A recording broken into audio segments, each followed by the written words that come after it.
امام غزالی رحمۃ اللہ تعالیٰ علیہ فرماتے ہیں جب تو مخلص ہوتا ہے تو اللہ تیرے عمل کو قوت دے دیتا ہے۔ آپ نے ایک واقعہ لکھا ہے، ایک آدمی تھا تو اس نے دیکھا کہ اس کے شہر کے اندر ایک بہت پرانا درخت ہے، تو لوگ اس درخت کی پوجا کرنے لگے۔ اس بندے کو بڑا جلال آیا، نیک آدمی تھا، اس نے کلہاڑا رکھا کندھے پہ، آج میں درخت کاٹوں گا۔ چلا گیا، جب پہنچا نا درخت کاٹنے کے لیے تو اس نے، ابھی وہ چوک میں تھا کہ ایک شخص ملا اسے، اس نے کہا میں نہیں کاٹنے دوں گا۔ کہا تو کون ہے؟ میں تو کاٹوں گا۔ کہا تو تو نہیں نہ کرتا اس کی پوجا، دنیا کرتی ہے، تجھے کیا لگے؟ معاذ اللہ، یہ بھی وسوسہ ہے نا، تجھے کیا لگے؟ اور ذرا بحث زیادہ ہوئی تو اس نے، وہ سمجھ گیا کہ یہ شیطان ہے مجھے منع کرنے والا۔ اب اس نے کیا کیا؟ میں نہیں کاٹنے دیتا، کہا نہیں میں کاٹوں گا۔ بار بار دل سے خیال آتا کہ یہ شیطان لگتا ہے، لیکن وہ انسانی شکل میں تھا، بات واضح نہ ہو سکی، بحث ہو گئی، یہاں تک کہ تلخی ہوئی، تلخی آگے بڑھی تو ہاتھا پائی ہوئی۔ اس نیک آدمی نے الٹے ہاتھ سے اس شیطان کو پکڑا اور زمین پر پٹخ مارا، بچھاڑ دیا، اور کلہاڑی لے کے کہنے لگا پہلے تیرا گلا کاٹوں گا پھر درخت کاٹوں گا۔ امام غزالی کہتے ہیں کہ وہ شیطان انسانی شکل میں اندر سے بولا، کہنے لگا اگر تو مجھے چھوڑ دے تو تیرا ایک فائدہ کر دیتا ہوں۔ اس نے کہا وہ کیا؟ کہنے لگا 2 دینار، روز تجھے فجر کے وقت اٹھے گا تو تیرے سرانے ملا کریں گے 2 دینار، درخت کاٹ کے تجھے کیا ملے گا؟ تو اس طرح کر، اس سے غریبوں کی مدد بھی کرنا، کھانا بھی، کوئی انسٹیٹیوٹ، کوئی ادارہ، کوئی جامعہ بھی بنا لینا۔ ہمیں چھیڑ کے درخت کاٹ کے، یہ بہت سارے لوگوں پہ حکومتیں ایسا کرتی ہیں، یہ مشورے دیتے ہیں مولانا آپ حکومت کے مسئلے میں نہ آئیں، آپ فنڈ لیں، آپ فلانا کام کریں، ادارہ بڑا کریں، آپ کو کیا لگے؟ اور یہ بھی ایک ترتیب ہوتی ہے۔ آپ اور بہت سارے لوگ مشورہ دیتے ہیں جی ٹھیک ہے دین کا کام زیادہ ہوگا، ادارے زیادہ بنیں گے، بچے زیادہ پڑھیں گے، لیکن دین کا یہ مزاج یہ ہے کہ جو غلط بات کرے اسے روکا بھی جائے اور ٹوکا بھی جائے، اسے سمجھایا بھی جائے، یہ مزاج ہے دین۔ اس بندے کے اندر لالچ بیدار ہوگا، اس نے کہا بات تو ٹھیک ہے، اور پھر اندر نیا وسوسہ آیا کہ درخت کاٹ دوں گا تو بندے کل کسی اور کو پوجنے لگ جائیں گے، تو پیسوں کا فائدہ، غریبوں کی مدد ہوگی، فلاں نیکی ہوگی، فلاں خیر ہوگا، فلاں ویلفیئر ایسوسیشن بن جائے گی۔ گھر جا کے واپس چلا گیا، چھوڑ دیا، درخت کاٹنے کا ارادہ ختم۔ واپس گیا نا گھر، رات کو سویا، سویرے اٹھا تو 2 دینار پڑے تھے، بڑا راضی ہوا، کچھ کھایا، کچھ کھلایا، کچھ رکھا، کچھ بانٹا۔ اگلے دن پھر اٹھا تو پھر 2 دینار پڑے تھے، کچھ کھایا، کچھ کھلایا، کچھ بانٹا، کچھ لوگوں میں تقسیم کیا۔ 5-6 دن تو پیسے آتے رہے، 7ویں دن اٹھا تو کوئی شے نہیں تھی، 8ویں دن پھر کوئی نہیں تھی، 9ویں دن پھر کوئی شے نہیں۔ اب پھر کلاڑا اٹھا لیا، میں درخت کاٹوں گا۔ پھر چوک میں گیا، پھر شیطان انسانی شکل میں، اب پھر گفتگو ہوئی، میں کاٹوں گا۔ اس نے کہا اب نہیں تو کاٹ سکتا، میں لڑوں گا۔ کہا تو اب لڑ بھی نہیں سکتا۔ اب جب گتھم گتھا ہوئے، ہاتھا پائی ہوئے، جھگڑا ہوا تو شیطان نے پکڑ کے نہ الٹے ہاتھ سے زمین پہ دے مارا، 2-3 تھپڑ اس شخص کے ہاتھ پہ دیے، کلاڑا چھین، چل دوڑ جا۔ اب وہ کہنے لگا سچ بتا تو ہے کون؟ کہنے لگا میں شیطان ہوں۔ تو کہا ابھی 1 ہفتہ پہلے میں نے تجھے بچھاڑ دیا تھا، آج تو طاقت کہاں سے لایا؟ اس نے کہا میری طاقت اتنی ہے تیری ختم ہو گئی ہے، میرے اندر قوت اتنی ہے تیرے اندر ختم ہو گئی۔ کہا کیوں؟ شیطان کہنے لگا جب تو 1 ہفتہ پہلے آیا تھا تو رضا الہی کے لیے آیا تھا، آج تو اس لیے آیا ہے، اس لیے آج تو آیا ہے کہ تجھے 2 دینار نہیں ملے۔ آج تیری جنگ دیناروں کی ہے، آج تیرا رٹا دیناروں کا امت مسلمہ کے ساتھ، اس لیے خدائی طاقتیں معاذ اللہ روٹھ گئی ہیں کہ ان کا رٹا دیناروں کا ہے، ان کا جھگڑا دیناروں کا ہے۔ صحابہ کرام علیہم رضوان کے رٹے دیناروں کے نہیں تھے، وہ دین کے ساتھ مخلص تھے، تو جس میدان میں نعرہ لگاتے تھے اللہ کی مدد ان کے شامل حال ہو جاتی، انہیں کہیں پسپائی نظر۔ میرے جیسے خطیب روزانہ تقریریں کرتے، سالوں بیت گئے، انقلاب نہیں۔ کیوں؟ اس لیے کہ رٹا جب تک ذات کا ہوتا ہے انقلاب نہیں آتا، جب ذات الہی اور رضا الہی سامنے ہوتی ہے پھر اس میں اخلاص ہوتا ہے، تو پھر اس کی تاثیر ہوتی ہے، پھر اثر بن کے جملے دلوں میں اتر ہے۔ اس لیے حضور نے فرمایا ہے کہ اللہ نہ تمہاری جیب دیکھتا ہے نہ چہرہ دیکھتا ہے، وَلَٰكِن يَنظُرُ إِلَىٰ قُلُوبِكُمْ، وہ جب دیکھتا ہے تمہارے دل دیکھتا ہے۔ جب انسان راضی بالرضا رہنے لگتا ہے نا، پھر وہ ہر روز نماز پڑھ کے تکلیف نہیں اسے ہوتی، پھر روز درود شریف پڑھ کے وہ یہ نہیں کہتا کہ چلو 2-4 چھٹیاں بھی کر لیں، پھر روزانہ تلاوت کر کے اسے کہیں دقت محسوس نہیں ہوتی، چونکہ اب وہ چاہتا ہے کہ جس حال میں میرا رب رسول مجھے رکھیں گے، جو حکم دیں گے، میں نے اس سے کوئی تنگی محسوس نہیں کرنی، میں نے اس کے مطابق چلنا۔ اور قرآن مجید نے ایک نیا انداز اختیار کیا سورہ مائدہ کے اندر، اس کی آیت نمبر 119 ہے۔ اللہ کریم نے فرمایا رضی اللہ عنہم ورضوا عنہ، صحابہ کی بات ہو رہی ہے، فرمایا وہ اللہ سے راضی ہے اور اللہ ان سے راضی ہے۔ حضرت سیدنا موسیٰ علیہ السلام نے عرض کی کوہ طور پہ جا کے، مولا میری قوم پوچھتی ہے کہ کوئی ایسا کام بتا جو ہم کریں تو ہم سے راضی ہو جائے۔ حضرت موسیٰ کی قوم کا خیال تھا کہ تہجد کا حکم آئے گا تو پڑھیں گے، صدقات کا حکم آئے گا تو دیں گے، جہاد کی بات ہوگی تو کریں گے۔ کچھ جو نیک لوگ تھے ان میں سے انہوں نے یہ پیغام دیا کہ مالک ہمیں بتائے کہ وہ کس کام پہ راضی ہوتا ہے، ہم وہ کام کریں تاکہ اللہ ہم سے راضی ہو جائے۔ حضرت موسیٰ کلیم کہتے ہیں میں نے عرض کی مولا میری قوم پوچھتی ہے کہ کون سا ایسا کام کریں کہ تو راضی ہو جائے، تو رب کریم نے ارشاد فرمایا موسیٰ کہتے میرا خیال تھا کوئی لسٹ ملے گی، لیکن مالک نے ایک جملہ کہا، ایک جملہ، اور تفسیروں کے دریا بہا دیے۔ عرش کے مالک نے فرمایا موسیٰ ان سے کہو جا کے کہ وہ مجھ سے راضی ہو جائے، میں ان سے راضی ہو جاؤں گا، مجھ سے راضی ہو جائے۔ بندے اللہ سے راضی ہی نہیں راضی ہوتے۔ امام غزالی سے کسی نے پوچھا تھا، امام غزالی سے، کہ حضور اللہ کا بندے سے راضی ہونا کمال ہے یا بندے کا اللہ سے راضی ہونا کمال ہے؟ تو امام غزالی مسکرائے، فرمانے لگے رب تو بڑا ہی مہربان ہے، وہ تو بڑی جلدی راضی ہو جاتا ہے۔ وہ تو مسجد میں آ کے توبہ کرے تو اللہ راضی، کسی یتیم کے سر پہ ہاتھ پھیرو تو اللہ راضی، وہ تو کسی اندھے کو رستہ دکھایا تو اللہ راضی ہو گیا، وہ تو طوائف نے کتے کو پانی پلایا تو اللہ۔ امام صاحب فرمانے لگے یہ بندہ ہے جو اللہ سے راضی نہیں ہوتا، جس کے پاس اولاد نہیں وہ کہتا ہے چلو ایک بیٹی مل جائے تو میں راضی ہوں، بیٹی مل گئی تو کہتا اب ایک بیٹا بھی ملے تو پھر راضی ہوں، پھر کہتا ہے یہ دونوں اچھی تعلیم حاصل کر لے تو پھر میں راضی ہوں، پھر کہتا ہے یہ بہت زیادہ پیسے کمائے تو پھر میں راضی ہوں۔ بہرحال راضی ہوتا، لیکن جو راضی ہو جاتا ہے نا، اللہ اکبر، جو اللہ سے راضی سکھی بڑا رہتا ہے، سکون میں بڑا رہتا ہے، مطمئن بڑا رہتا ہے، جو سمجھ لیتا ہے نا کہ جو میرے رب نے بہتر سمجھا وہ میرے اللہ نے مجھے۔ میں کبھی کبھی سوچتا ہوں کہ یار حضرت بلال حبشی نے کوئی عہدہ نہیں مانگا ساری زندگی، انہوں نے نہیں کہا مجھے بھی ایک صوبے کا گورنر بناؤ میری بھی خدمات ہے، مجھے بھی وزیر خزانہ بناؤ میرا بھی کچھ بنتا ہے۔ ایک دفعہ نہیں کہا سیدنا بلال حبشی رضی اللہ تعالیٰ عنہ نے کہ میری بھی کوئی ڈیوٹی ایسی ہونی چاہیے کہ مجھے چلو سپہ سالار ہی بنا دیا جائے۔ ساری زندگی مسجد میں جھاڑو دیا تو اسی پہ راضی رہے، ساری زندگی محبوب کے مہمانوں کا لنگر پکایا تو اسی پہ راضی رہے، ساری زندگی میرے محبوب علیہ السلام کے بچوں کی نوکری کی تو اسی پہ راضی رہے، راضی بالرضا رہے۔ حدیث پاک سنیے، نبی پاک علیہ السلام نے ایک دن صحابہ سے پوچھا کہ تم کیا سمجھتے ہو اپنے دل کو، جب پوچھتے ہو دل پہ توجہ کرتے ہو تو کیا جانتے ہو؟ تو صحابہ کرنے لگے یا رسول اللہ جب ہم اپنے دل پہ توجہ کرتے ہیں تو ہم سمجھتے ہیں کہ اللہ نے ہمیں ایمان عطا فرمایا ہے۔ تو حضور نے فرمایا تمہارے ایمان کی دلیل کیا ہے؟ ایمان کی کوئی دلیل بھی تو ہوتی ہے نا، ہمارے زمانے میں تو کوئی دلیل نہیں، نماز نہیں پڑھتا پھر بھی میں مسلمان ہوں، روزہ نہیں رکھتا پھر بھی مسلمان، جھوٹ صبح سے شام تک، کہتا خبردار کسی نے مجھے ذرا بھی بات کی سب سے بڑا مسلمان میں ہی ہوں، بددیانتی، دھوکہ، فریب، فرار، لیکن خبردار کسی نے کوئی بات کی سب سے بڑا مفتی میں ہی ہوں۔ جرم سارے پائے جاتے، دلیل کیا ہے بھائی؟ اگر کسی دیکھیں نا، اگر درخت ہے تو دلیل یہ ہے کہ پھل بھی ہے، شاخیں بھی ہیں، لیکن تو صاحب ایمان ہے تو دلیل کیا ہے؟ تو نبی پاک صلی اللہ علیہ وسلم نے صحابہ سے پوچھا کہ تم ایماندار ہو تو دلیل دو۔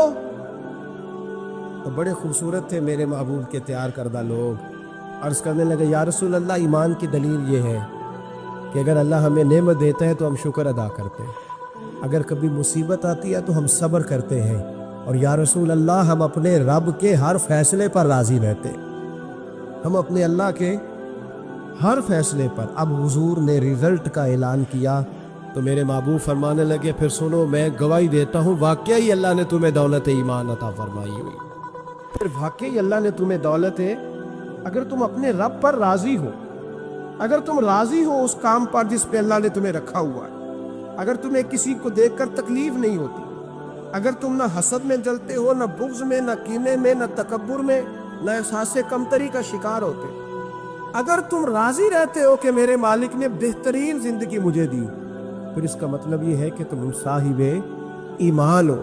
ہمارے زمانے میں لوگوں کی وہ تکلیفیں، صبر نہیں ہے، سکون نہیں ہے، بے چینی سی ہے، بے قراری سی ہے، معاشرے میں ایک عجیب سی ہلچل ہے۔ ہر آدمی سمجھتا ہے کہ وہ سامنے والا جو شخص ہے نا وہ بڑا سکھی ہے اور میں بڑی تکلیف میں ہوں۔ میں رات اپنے پیر بھائیوں کو سمجھا رہا تھا، میں کہہ رہا تھا یاد رکھنا جس آدمی کا عہدہ بڑا ہوتا ہے نا اس کا زخم بھی بڑا گہرا ہوتا ہے، اس کا زخم بھی بڑا۔ ہاں وہ کسی شاعر نے، شعر اردو کا ہے اور تھوڑا وکیع تھا شاعر بھی، تو بات بھی اس کی تھوڑی وکیع ہے، چلیں آپ سیانے لوگ ہیں آپ کی سمجھ میں آ ہی جائے گی۔ اس نے کہا تھا کہ ہجوم غم میں بھی توہین نے ضبط غم نہ ہوئی، ہجوم غم میں بھی توہین نے ضبط غم نہ ہوئی، ہم اس احتیاط سے روئے کہ آنکھ نم نہ ہوئی۔ لوگوں کو نہیں پتہ چلا کہ ہم رو رہے ہیں، ہم نے واہ اللہ کر کے دنیا، ہم اس احتیاط سے روئے کہ ہماری آنکھ نم نہ ہوئی۔ ہم نے واہ اللہ کر کے نہیں بتایا کہ بڑی دقت میں، ہم نے اپنے آپ کو محفوظ رکھا، ضبط میں رکھا، حوصلے میں رکھا، اللہ کی رضا پہ راضی رہے، اپنے آپ کو اپنے رب کی رضا پر۔ میرے نبی پاک صلی اللہ تعالی علیہ وسلم نے فرمایا کہ قیامت کے دن میری امت کا ایک گروہ ایسا ہوگا جسے اللہ تبارک و تعالیٰ اس طرح جنت میں پہنچا دے گا جیسے کوئی بندہ اڑ کے جنت میں چلا جاتا ہے۔ اور جب جنت میں پہنچیں گے نا تو فرشتے ان سے پوچھیں گے تم نے حساب دیا؟ کہیں گے ہمیں تو پتہ ہی نہیں حساب کیا ہے۔ پل سے رات سے گزرے، کہیں گے خبر ہی نہیں پل سے رات کہاں ہے، تو یہاں کیسے آ گئے؟ کہیں گے اللہ کے فضل سے، اللہ کے فضل سے۔ تو کہا بتاؤ تو صحیح تمہاری نیکی کیا تھی؟ تو کہیں گے دو باتیں تھیں، ایک تو ہم اللہ کے حلال کو حلال جانتے تھے، رب کے حرام کو حرام جانتے تھے، اور دوسرا یہ تھا کہ ہم اللہ کے ہر فیصلے پہ راضی رہتے تھے، اللہ کے ہر فیصلے پہ۔ تو جو رب کریم کی رضا پہ راضی رہے پھر اسے کسی حساب کتاب کا سامنا نہیں کرنا پڑے گا، پھر اسے پل سے رات کی دشوار گزار گھاٹیوں کا سامنا نہیں کرنا پڑے گا۔ شرط یہ ہے کہ وہ اللہ کی رضا پہ راضی رہے، وہ اللہ کے فیصلے کو بصیر و چشم مانے، وہ عاجزی اور انکساری کے ساتھ گردن جھکا دے اپنے مالک کے فیصلوں پر، جھکا دے۔ اللہ نے حضرت ابراہیم کو اولاد نہیں دی، پھر زمانے کے بعد دی، پھر دینے کے بعد کہا کہ جاؤ وادی غیر ذی زرع ان میں چھوڑ کے آؤ۔ سخت گرمیاں ہو جائے تو لوگ بچوں کو سکول نہیں بھیجتے، چھٹیوں کا اعلان ہو جاتا ہے، لیکن حضرت ابراہیم چھوڑ آئے بچہ۔ اور بچہ، ایک تو بچہ اللہ تعالیٰ روٹین میں دیتا ہے تو اس کی قدر و منزلت اور ہوتی ہے، اور ایک بندہ بڑی دعاؤں، التجاؤں، خواہشات کے بعد لیتا ہے، اس کی قدر و منزلت۔ وہ بچہ جو بڑی دعاؤں کے بعد لیا، کہا چھوڑ آؤ، کوئی کھانا نہیں، پانی نہیں، دانا نہیں، حضرت ابراہیم چھوڑ آئے۔ 13 سال اکٹھے رہنے کی اجازت نہ ملی، اور جب اجازت ملی تو کہا اب چھری اٹھاؤ اور بیٹے کی گردن پہ چلا دو۔ آپ اس کو آسان کام سمجھتے ہیں؟ اتنی تسلیم و رضا، ہر فیصلے پہ راضی ہونا، ہر فیصلے پہ۔ یہاں ہمارا حال یہ ہے کہ 2 منٹ کے لیے تکلیف آتی ہے تو لوگ واہ ویلا کرتے، شور بچاتے، کفر بولتے۔ ہر آدمی آپ اس کو چٹول کے دیکھے تو کہتا ہے سب سے تکلیف میں میں ہی ہوں۔ کس سولی پہ لٹکے ہوئے ہم؟ آخر کون سا معاشرے کا ایسا دکھ ہے جو صرف ہمارے پاس ہی آ گیا؟ ہر آدمی کہتا ہے مجھے نہ چھیڑنا، سب سے زیادہ غمگین میں ہی ہوں۔ بھائی بتا تو صحیح نا کہ آخر کون سی ایسی چیز ہے جو مالک نے تجھے عطا نہیں فرمائی؟ لیکن ہماری آزمائشیں ہیں، ہمارے جملے ہیں، ہماری گفتگو ہے کہ ان سے شکوہ چھلکتا، ان سے شکایتیں ٹوٹ ٹوٹ کے نیچے گرتی ہیں۔ ہم یہ سوچتے ہی نہیں کہ ہمیں نہیں پتا ہمارے حق میں بہتر کیا ہے، ہمارے رب کو پتا ہے کہ ہمارے حق میں بہتر کیا ہے۔ اس لیے لوگ شکایت نہیں کرتے تھے، آج ہر بات پر شکایت ہے، ہر بات پر لوگ شکوہ کرتے، اور ہر بات پر لوگ اللہ تبارک و تعالیٰ کی بارگاہ ناز کے نافرمان بنتے، اور پھر سوال کیا، یا اللہ تو راضی ہو جا، یا اللہ تو۔ اور اللہ کیا فرماتے ہیں موسیٰ اپنی قوم سے کہو یہ مجھ سے راضی ہو جائے، میں بھی ان سے راضی ہو جاؤں گا۔ حضرت رابعہ بصری رحمۃ اللہ تعالیٰ علیہ نا طبقہ صوفیاء میں ایک بڑی منفرد حیثیت رکھتی ہیں۔ علیحدہ ایک مقام ہے، اور ان کی زندگی بتاتی ہے کہ اللہ کی معرفت اور رب تبارک و تعالیٰ کا قرب صرف مرد کے لیے خاص نہیں، اگر عورت بھی توجہ کرے تو اللہ اسے بھی خزانے کھول کے عطا فرماتا ہے، اسے بھی اللہ خزانے کھول۔ حضرت رابعہ بصری اکثر نہ اولیاء اللہ کی مجالس میں جا کے بیٹھتی تھی، بیٹھتی پردے کے اندر تھی لیکن بیٹھا کرتی۔ جو لوگ اس رستے کے مسافر ہوتے ہیں وہ بات کو سمجھتے ہیں کہ یہ گہرا معاملہ ہوتا ہے، کسی جگہ سے کوئی ایسی چیز ملتی ہے جس کو فوری طور پر طبیعت اور نفس قبول نہیں کرتا، لیکن جو صوفیاء ہوتے ہیں نا، سالکین طریقت، معرفت کے رستے کے مسافر، وہ چونکہ مسافر ہوتے ہیں تو انہیں جو بندہ بھی منزل کا رستہ بتاتا ہے وہ اس کی بات غور سے سنتے ہیں، اعتراضات نہیں کرتے، شکوے نہیں کرتے، بن کے نہیں بیٹھ جاتے۔ ہمارے زمانے میں مسافر نہیں ہیں طریقت کے، ہمارے زمانے میں یہاں مرید کامل ہیں، یہاں پھر پیر ہیں جو مطلق العنان ہے، جن کے سامنے جو سوال ہی نہیں پیدا ہوتا کسی اور کی بھی سنیں، ممکن نہیں۔ حضرت رابعہ بصری بیٹھی تھی، حضرت سفیان ثوری بہت بڑا نام ہے، یہ وہ شخصیت ہے کہ جب جایا کرتے تھے تو اولیاء اللہ کھڑے ہو کے ان کا استقبال کرتے، بغداد میں اتنا بڑا درجہ تھا ان کا۔ حضرت جعفر بن سلیمان بھی بیٹھے تھے، سفیان ثوری بھی بیٹھے،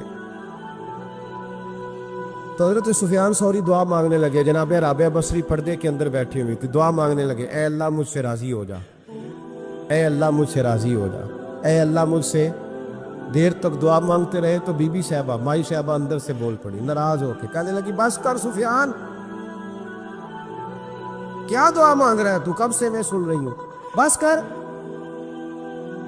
کیا ہوا، تو کیوں ناراض ہوتی ہے؟ فرمانے لگی سفیان تو نے ایک بار بھی کہا، میں نے برداشت کیا، دوسری بار بھی کہا، بتائیے دعا ٹھیک ہے کہ نہیں ان کی؟ اے اللہ تو مجھ سے راضی ہو جا، اس دعا پہ ناراض ہوگی مائی صاحبہ، کہنے لگی تو نے ایک بار بھی مانگی تو میں چپ رہی، دوسری بار بھی مانگی تو اب تو چپ ہی نہیں کر رہا، بس کر۔ حضرت سفیان کہنے لگے چل میری اصلاح کر دے، تو مائی صاحبہ کہنے لگی تو یہ تو کہہ رہا ہے یا اللہ راضی ہو جا، یا اللہ راضی ہو جا، پہلے تو بتا تو اللہ سے راضی ہے؟ پہلے اپنے نفس پر نظر ڈالنا، تو راضی ہے؟ روز نہیں مانگتا کہ 2 کروڑ چاہیے، 6 کروڑ چاہیے، انسان کا نفس روز نہیں کہتا بڑی گاڑی چاہیے، روز نہیں کہتا میرے بھی ٹھاٹ باٹ ہو، میں بھی بڑی گاڑی میں کھڑے ہو کے لوگوں کو ہاتھ لہرا کے لیڈر بنوں، روز نہیں کہتا میرا بھی بڑا نام ہو، پہلے بتا لا تو راضی ہے؟ حضرت سفیان ثوری نے جب بات سنی تو جھگڑا نہیں کیا بلکہ اللہ اکبر کہا، چیخ مار کے رونے لگے، کہنے لگے رابعہ تو سچ کہتی ہے، ابھی تو میں اس منظر تک نہیں پہنچا کہ میں رب سے راضی ہو جاؤں تو میں اسے راضی کرنے چلا ہوں، تو سچ کہتی ہے۔ قریب ہی حضرت جعفر بن سلیمان بیٹھے تھے، وہ بی بی رابعہ کے پاس گئے، کہنے لگے مائی صاحبہ مجھے تو بتا دے آخر بندہ اللہ سے راضی ہوتا کب ہے، یہ منزل شروع کب ہوتی ہے؟ تو آپ فرمانے لگی اس وقت کہ بندے کا جو حال نعمت ملنے پہ ہوتا ہے نا، جب وہی حال اس کا مصیبت آنے پہ ہو تو پھر سمجھو وہ اپنے رب سے راضی ہو گیا، پھر وہ اپنے رب سے۔ یہاں لوگ راضی نہیں ہیں، نہ شریعت کے حکم پر راضی ہیں معاذ اللہ، نہ دین کے آنے پر راضی ہیں، نہ نفاذ شریعت پر راضی ہیں، نہ لوگ اپنے ہر معاملے میں۔ دیکھیں نا کبھی کبھی تکلیف ہوتی ہے، کئی دفعہ لوگ بات پوچھنے آتے ہیں تو دل کرتا ہے انہیں ڈانٹ چھڑک دیں گے، طلاق کا مسئلہ پوچھنے کے لیے لوگ عالم کے پاس آ جائیں گے، طلاق کا مسئلہ پوچھنے۔ سوال یہ ہے کہ تو نے شادی سے پہلے کسی عالم سے رابطہ کیا تھا کہ مجھے بتائے بیوی کے حقوق کیا ہیں، اس کے ساتھ وقت گزارنا ہے، میں نے تو کس طرح کے حقوق میں نے ادا کرنے ہیں، شریعت مجھے کیا حکم کرتی ہے؟ پوچھا تھا کسی عالم سے؟ دین کی ضرورت پڑی تو دین کے پاس آئے، لیکن دین کو عمل کرنے کے لیے کبھی حاصل ہے؟ ضرورت پڑی تو آ گئے، حاجت ہوئی تو آ گئے، طبیعت لگی تو آ گئے۔ میں درجنوں بار کہہ چکا ہوں کہ جب کسی آدمی کے پاس لاکھوں روپیہ ہوتا ہے تو کسی پیر کے پاس نہیں جاتا کہ حضرت صاحب بڑے پیسے ہیں، بتائیں شکر کیسے ادا کریں۔ لیکن جب ذرا دقت آتی ہے، حالات خراب ہوتے ہیں، تو ہر پیر کا دروازہ کھٹکھٹاتا ہے، کہتا ہے کوئی تعویذ دے دے۔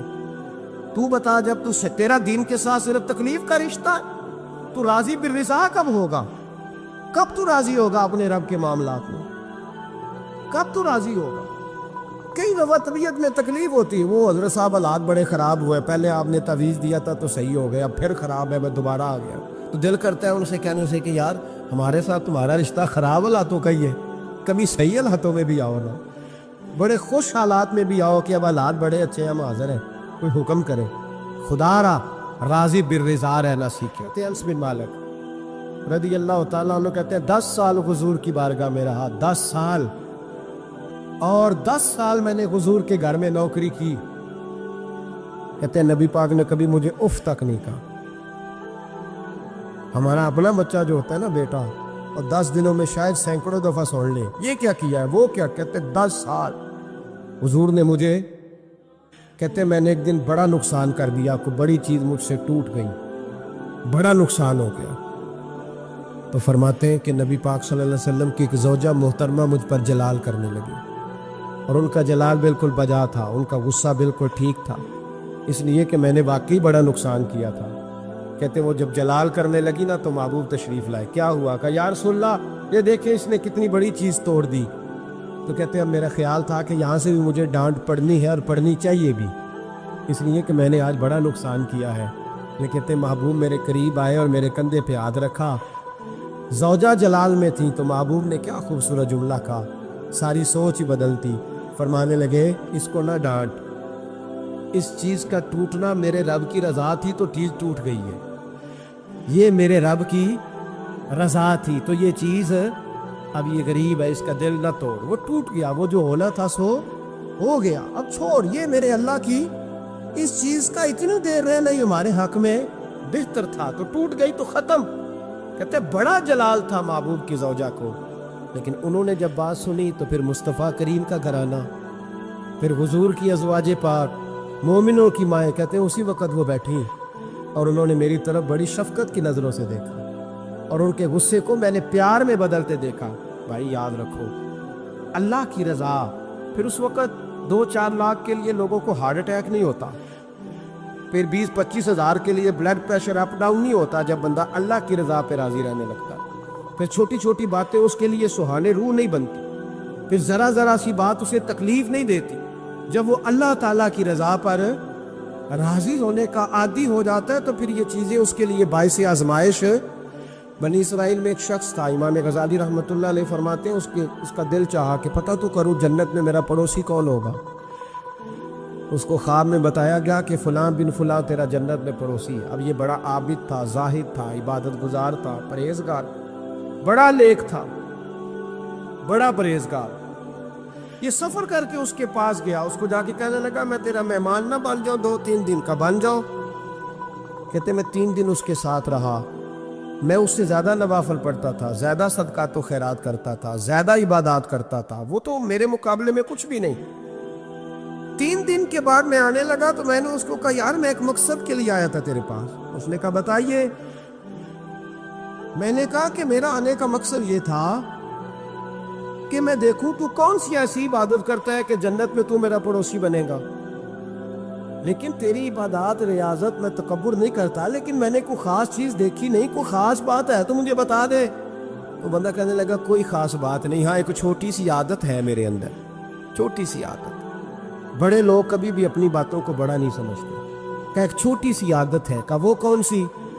تو وہ کہنے لگا اگر شدید گرمی ہو نا تو میں نے اپنے رب سے کبھی سردی نہیں مانگی، اور کبھی برف جمی ہو نا گلیوں میں تو میں نے اپنے رب سے کبھی گرمی نہیں مانگی، میں سمجھتا ہوں میرا رب مجھے دیتا ہی وہ ہے جو میرے حق میں بڑا بہتر ہوتا ہے۔ یہ ایک میری چھوٹی سی عادت ہے کہ کڑاکے کی دھوپ میں نے کبھی مالک سے سائے کا سوال نہیں کیا، اور اگر تیز بارش ہو رہی ہو تو میں نے کبھی یہ نہیں کہا کہ بارش نہیں ہونی چاہیے تھی، کیا بلے گا فلاں چیز کا، میں سمجھتا ہوں جو بہتر تھا اللہ نے وہی دے دیا ہے تو میں مطمئن رہتا ہوں۔ تو عابد وہ نیک آدمی وہ اللہ کے ولی کہنے لگے کہ چھوٹی سی عادت نہ بتا، تیری یہ وہ عادت ہے جس کی وجہ سے رب تجھ سے راضی ہو گیا ہے، اللہ تجھ سے راضی ہے تیری اس عادت کی بنا پر۔ جب ہمارے مزاج میں یہ چیزیں آ جائیں گی نا کہ جو میرے حق میں بہتر تھا مالک نے مجھے وہ دے دیا ہے، پھر ہم ہر جگہ بیٹھنے کی تمنا نہیں کریں گے، پھر سامنے والے سے ہم حسد نہیں کریں گے، پھر ہم یہ نہیں چاہیں گے کہ اللہ کرے وہ مر جائے اور اس کی ہر چیز مجھے مل جائے، پھر ہمارا مزاج، پھر ہماری طبیعت یہ نہیں رہے، اللہ کی رضا پہ راضی رہے، مالک کے فیصلوں میں اپنے دل میں کوئی بوجھ محسوس نہ کرے، اپنی زندگی اللہ کے فیصلوں. دیکھیں نا، جو ماں باپ اللہ نے بڑے اچھے سمجھے وہ ہمارے لیے پسند کیے، وہ اللہ نے ہمارے لیے جو اس نے ہمارے حق میں بڑے، جو بہن بھائی، اللہ کرے آپ کو سمجھ آئے، جو بہن بھائی اس نے ہمارے حق میں بڑے اچھے سمجھے وہی بہن بھائی اس نے ہمیں عطا کیے. جس بیوی کو اس نے ہمارے گھر کے گلشن میں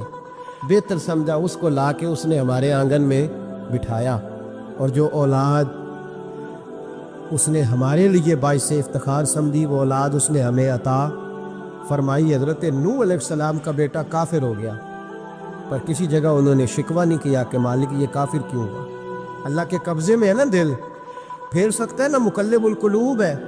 لیکن حضرت نوح نے دعا اللہ کی رضا پر راضی رہے، اپنا مزاج بدلے، تاکہ معاشرے میں یہ جو گھٹن ہے، یہ جو ٹینشن ہے، یہ جو جھگڑا ہے، یہ جو چھینا چھانی ہے، یہ جو ایک دوسرے پر لوگوں کی نظریں ترشی ہیں، یہ ختم ہو.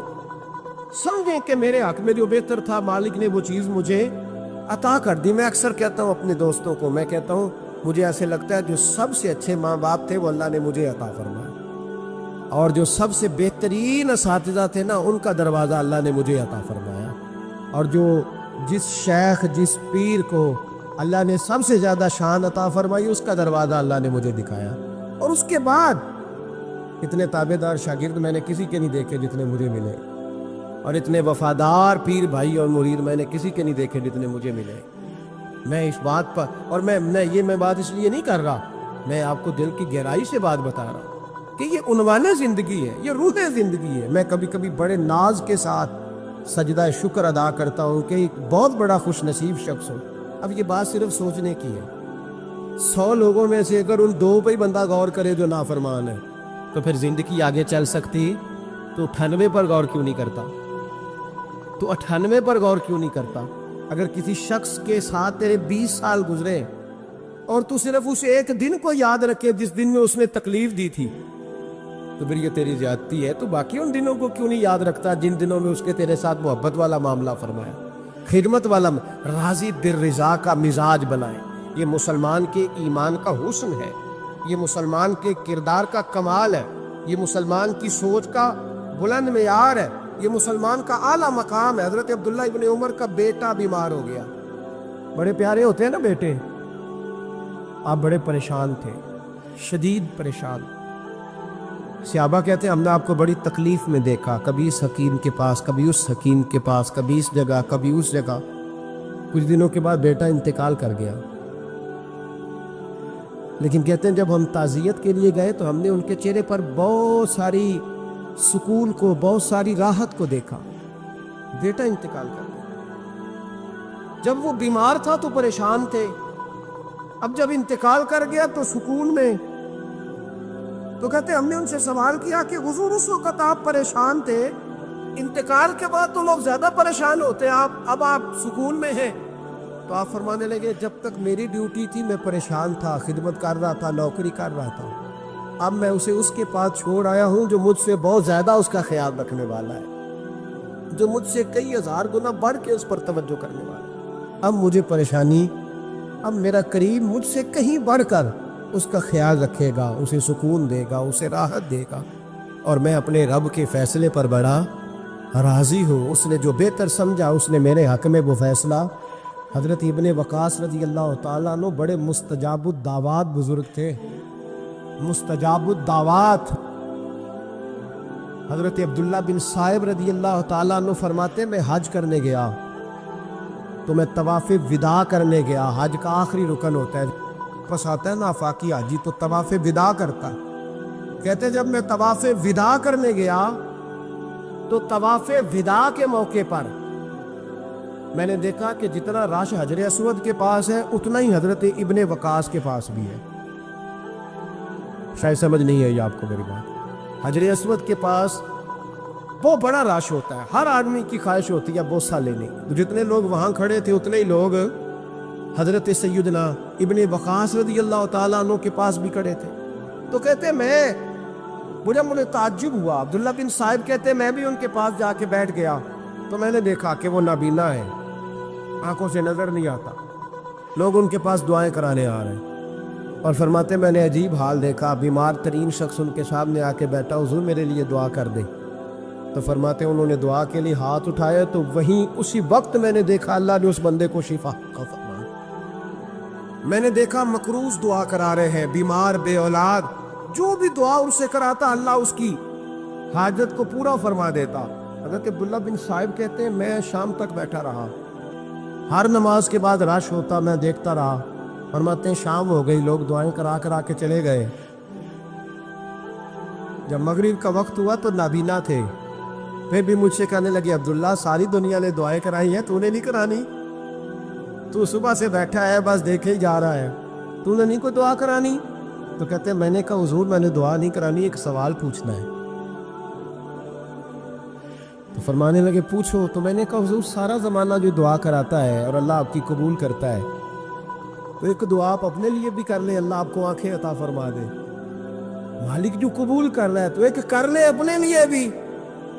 میں گڈی تے ہتھ ڈور سجن دے, وہ جنج رکھے اونج رہنا ہے, وہ جنج رکھے اونج رہنا ہے. واجب نہیں جی وچ شریعت بندہ قسم نو کہنے لگے ایک دعا اپنے لیے بھی کر لے. کہتے ہیں جب میں نے یہ کہا تو بن وقاص رو پڑے, اتنا روئے کہ ان کی ہچکی بند گئی. کہنے لگے نا, جب تک رب نے چاہا اس نے مجھے آنکھیں دی, اور اب اس نے بہتر سمجھا کہ میری آنکھیں نہ رہے, تو اس نے جو بہتر سمجھا میرے لیے کر دیا. میرا مالک میرے حال سے آگاہ ہے, اور میرے مالک کی حکمت ہے, اس نے مجھے جس حال میں رکھا ہے. اور فرمایا اگر اس نے مجھے اس حال میں رکھا ہے تو میں بھی اس حال پہ بڑا ہی راضی ہوں. میں اپنے مالک کے دیے ہوئے اس حال پر بڑا. مسلمان یہ سمجھ لے, اس پیغام کو پلے کے ساتھ باندھ لے. اگر اس نے جلد بازی دکھانی ہے, اگر اس نے بے راہ روی کرنی ہے, اگر اس نے اللہ تبارک و تعالیٰ کے فیصلوں میں مداخلت کرنی ہے, پھر یہ تو ممکن ہی نہیں. یہ ہو سکتا اس لیے کہ اس کی لگامیں کسی اور کے پاس ہیں, اس کے فیصلوں کا اختیار کسی اور کے پاس ہے. اپنے آپ کو اپنے مالک رضی اللہ عنہم ورضوا عنہ ذالک الفوز العظیم. اللہ فرماتے ہیں میں ان سے راضی ہوں, وہ مجھ سے راضی ہیں, اور یہ بہت بڑی کامیابی. اپنی زندگی میں اللہ کے فیصلوں پر راضی ہونا سیکھیں. رب کریم کے فیصلوں پہ راضی ہونے کی عادت بنے گی تو ایمان مضبوط ہوگا, توکل مضبوط ہوگا, اللہ تبارک و تعالیٰ کی ذات پر بھروسہ مضبوط ہوگا, حضور کی غلامی میں پختگی آئے گی, شب و روز سکون کے ساتھ گزریں گے, زندگی اطمینان والی ہو جائے.